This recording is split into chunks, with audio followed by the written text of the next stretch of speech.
आप सभी को जितिया व्रत की हार्दिक शुभकामनाएं। जिमूत वाहन भगवान आपके बच्चों को सुखमय जीवन और दीर्घायु प्रदान करें। अश्विन मास के कृष्ण पक्ष की अष्टमी तिथि को जीवित पुत्रिका या फिर जितिया व्रत रखा जाता है और मान्यताओं के अनुसार यह व्रत सबसे कठिन व्रतों में से एक होता है। यह व्रत माताएं अपने बच्चों की दीर्घायु के लिए रखती हैं। यह व्रत निर्जला और निराहार रखा जाता है। माताएं अपने बच्चों की सुख समृद्धि और उन्नत जीवन के लिए इस व्रत को करती हैं। सप्तमी तिथि को नहाए खाए, अष्टमी तिथि को निर्जला व्रत उपवास रखने के बाद और नवमी तिथि को पारण करने के बाद व्रत पूरा हो जाता है। धार्मिक शास्त्रों के अनुसार जितिया व्रत में बहुत सारे नियम होते हैं जिनका पालन करना बहुत ज़रूरी होता है, क्योंकि इस दौरान की गई कोई भी गलती से आपका व्रत निष्फल हो सकता है और किए हुए व्रत का कोई फल भी आपको प्राप्त नहीं होता। आइए जानते हैं जितिया व्रत के नियम क्या हैं और इस दिन पूजा कैसे करनी चाहिए। सप्तमी तिथि से लेकर नौमी तिथि तक किन किन नियमों का पालन करना जरूरी होता है। जितिया व्रत से एक दिन पहले यानी सप्तमी तिथि को नहाय खाए किया जाता है। इस व्रत में छठ पूजा की तरह ही महिलाएं स्नान आदि और पूजा पाठ के बाद भोजन करती हैं। सप्तमी तिथि को केवल एक बार ही शुद्ध सात्विक भोजन किया जाता है और सूर्यास्त के बाद अन्न और जल का त्याग कर दिया जाता है। फिर अष्टमी तिथि को निर्जल और निराहार व्रत किया जाता है। ऐसे में सप्तमी तिथि पर शुद्ध शाकाहारी भोजन करना चाहिए। आहार में आप प्याज, लहसुन या मांसाहार या किसी तरह का तामसिक भोजन व्रत के एक दिन पहले नहीं किया जाता है। धार्मिक मान्यता ये है कि यह व्रत एक परंपरा की तरह निभाया जाता है, यानी कि पहले सास इस व्रत को करती है, उसके बाद घर की बहुएं इस व्रत को करती हैं। यदि आपकी सास है तो जितिया व्रत केवल आपकी सास ही रख सकती हैं। इस व्रत की जो भी परंपरा है उसका पालन केवल आपकी सास ही कर सकती हैं और अगर सास इस व्रत को रखने में सक्षम नहीं है तो उनके बाद आप इस व्रत को प्रारंभ कर सकती हैं। अगर आपने एक बार जितिया का व्रत रखा है तो इस व्रत को हर साल रखना चाहिए। इस व्रत को बीच में नहीं छोड़ा जाता है। शास्त्रों के अनुसार जितिया व्रत में ब्रह्मचर्य का पालन करना अनिवार्य होता है।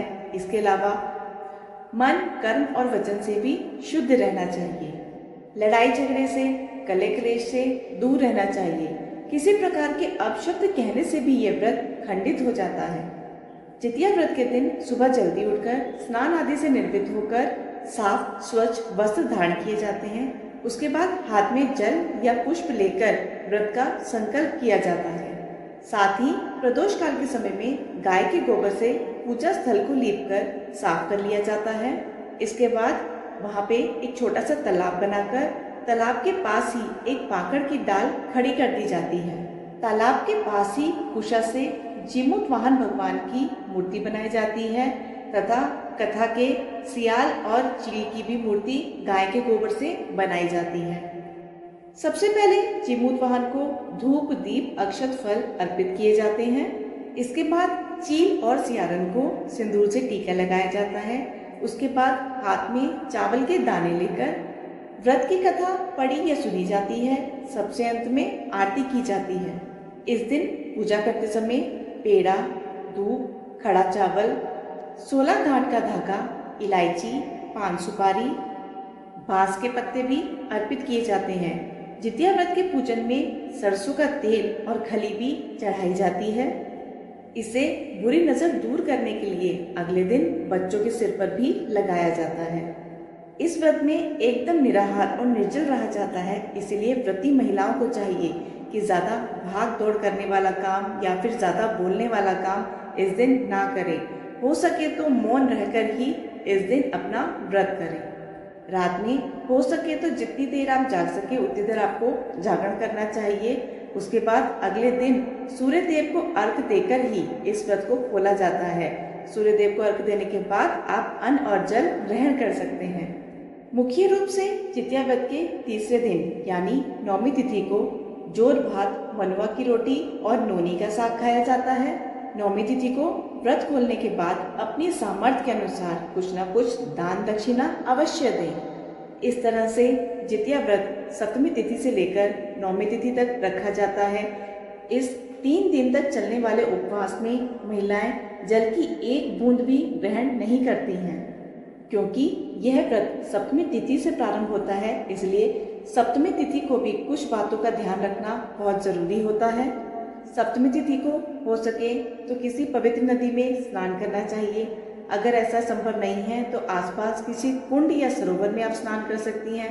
अगर वह भी संभव ना हो तो अपने घर में ही नहाने के पानी में गंगा जल मिलाकर आप उससे स्नान कर सकती हैं।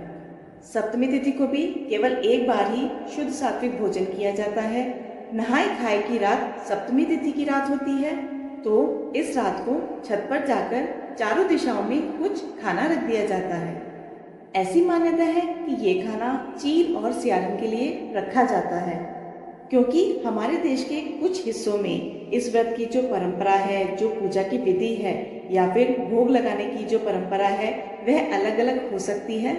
इसलिए अगर आप पहली बार इस व्रत को करने जा रही हैं, आपके घर में या आपके क्षेत्र में जो भी पूजा विधि इस्तेमाल की जाती है, जो भी पूजन सामग्री इस्तेमाल की जाती है या फिर जिस भी वस्तु का भोग इस दिन लगाया जाता है, या फिर व्रत खोलते समय जो भी खाद्य सामग्री ग्रहण की जाती है, आप उसके बारे में अपने घर के बड़े बुजुर्गों से या फिर परिवार की किसी ऐसी महिला से जो पहले से ही इस व्रत को करती आ रही हैं, उनसे आप यह ज़रूर पूछ लें। उनकी सलाह से ही आपको यह व्रत आरंभ करना चाहिए। किसी और के बताने से आपको कोई भी नई विधि आरंभ नहीं करनी चाहिए, क्योंकि जो मान्यताएं आपके घर में हैं या जो मान्यताएं आपके क्षेत्र में चलती हों, आपको उसी का पालन करना चाहिए। पौराणिक मान्यताओं के अनुसार महाभारत काल में अश्वत्थामा ने बदले की भावना से अभिमन्यु की पत्नी उत्तरा के गर्भ में पल रहे बच्चे को मारने का प्रयास किया था। अश्वत्थामा ने जब ब्रह्मास्त्र से उत्तरा के गर्भ में पल रहे बच्चे को नष्ट कर दिया, तब श्री कृष्ण ने उत्तरा की अजन्मी संतान को गर्भ में फिर से जीवित कर दिया। जिस दिन भगवान कृष्ण ने उत्तरा के गर्भ में पल रहे बच्चे को फिर से जीवित किया था, उस दिन आश्विन मास की कृष्ण पक्ष की अष्टमी तिथि का दिन था। तब से संतान की लंबी आयु के लिए जीवित पुत्री का व्रत रखा जाने लगा। ऐसी मान्यताएं हैं कि जो भी महिला इस व्रत को पूरे विधि विधान से रखती हैं, उनके बच्चों पर भगवान श्री कृष्ण की विशेष कृपा बरसती है।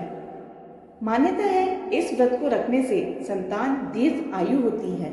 साल 2025 में इस बार आशा है आपको वीडियो पसंद आई होगी। वीडियो पसंद आए तो वीडियो को लाइक ज़रूर कीजिएगा। आपका एक एक लाइक मेरे लिए बहुत ही महत्वपूर्ण होता है, और ऐसी और जानकारी के लिए चैनल को सब्सक्राइब ज़रूर कीजिएगा। धन्यवाद।